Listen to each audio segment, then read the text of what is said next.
जय श्री श्याम मित्रों, आज हम बात करेंगे कि पितृदोष होता क्यों है। इस विषय को बड़े ध्यान से समझने का है कि पितृदोष है, उसके उपाय कर लें, लेकिन कुछ ऐसा जीवन अपना बनाएं, हम जीवन में इस प्रकार से जिएं, इस जीवन को इस प्रकार जीवन का निर्वाह करें कि पितृदोष हमारी आने वाली जनरेशन को ना देखना पड़े और उनके आने वाली जनरेशन में हो ही नहीं। अपने बच्चों के अंदर संस्कार इस प्रकार के डालें कि उनके आने वाली जनरेशन के अंदर पितृदोष हो ही ना। तो देखो, एक समझने का सबसे बड़ा विषय ये है कि कलयुग के अंदर दान की बड़ी महत्ता है और लोगों को एक भ्रम रहता है कि हम तो खूब दान करते हैं, फिर भी हमारी कुंडली में पितृदोष क्यों है। तरीका क्या है, समझना क्या है, किसको किस प्रकार से दान करना है जो पितृदोष का निवारण करता है। देखो, समझना यह है कि पितृ कौन है। हमारे जो बड़े बुजुर्ग गुजर गए वही पितृ हैं, हमारे लिए पूजनीय है और हम उनका जो श्राद्ध आदि पिंडदान आदि का जो कर्म करते हैं उसमें ब्राह्मण को भोजन कराते हैं। क्यों कराते हैं? ब्राह्मण को वस्त्र देते हैं, क्यों देते हैं? ऐसा माना गया है कि वो जो भोजन कराते हैं वो हमारे पितरों को प्राप्त होता है और जो वस्त्र देते हैं वो हमारे पितरों को प्राप्त होते हैं।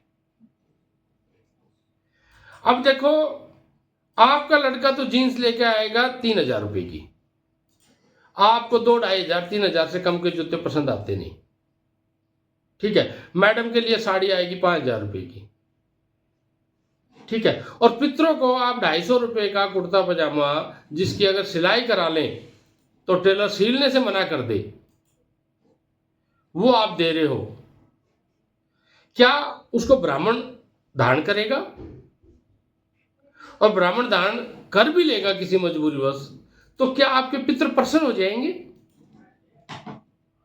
जिसकी कृपा से आप खा रहे हो, जिसकी कृपा से आपका जीवन यापन हो रहा है, जिसकी कृपा आप प्राप्ति चाहते हो, उसको 250 रुपए का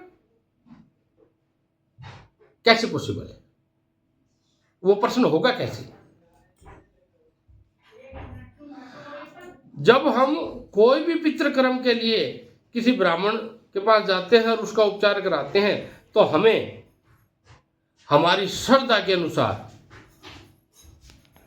अनुसार नहीं, यथाशक्ति कि हे पितृ देवताओं, हे दादा, तुम जानते हो और मैं जानता हूं मेरी इससे ऊपर खर्चा करने की सामर्थ्य नहीं थी और मैं अपनी यथाशक्ति प्रयास के साथ आपका ये कार्य कर रहा हूं और आप इसे स्वीकार करो।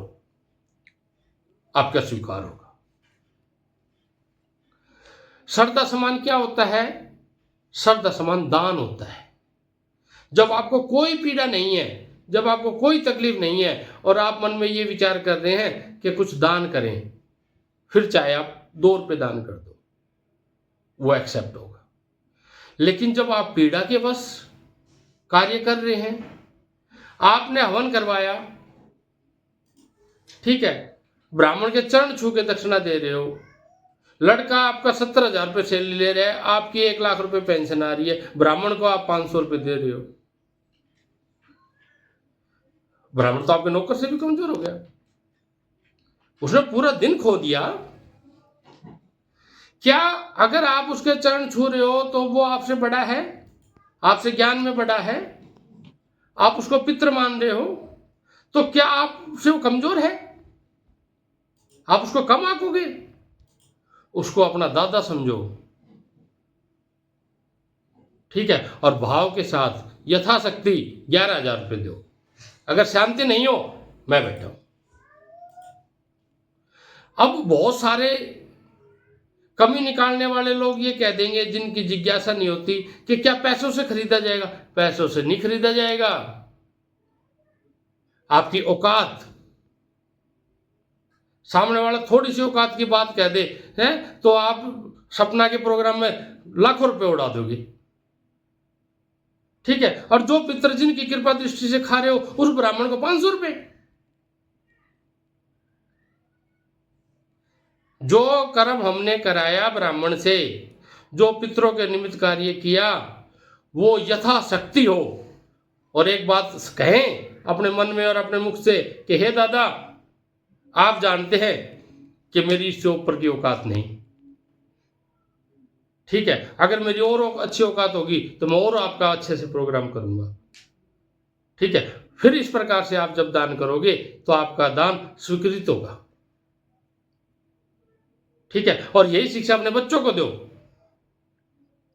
सबसे बड़ी विडंबना ये है, भगवान के सामने आरती करते हैं, ठीक है, हे प्रभु तन मन धन सब तेरा, तेरा तुझको अर्पण क्या लागे मेरा, और आरती में 1 रुपया, आरती में 10 का नोट,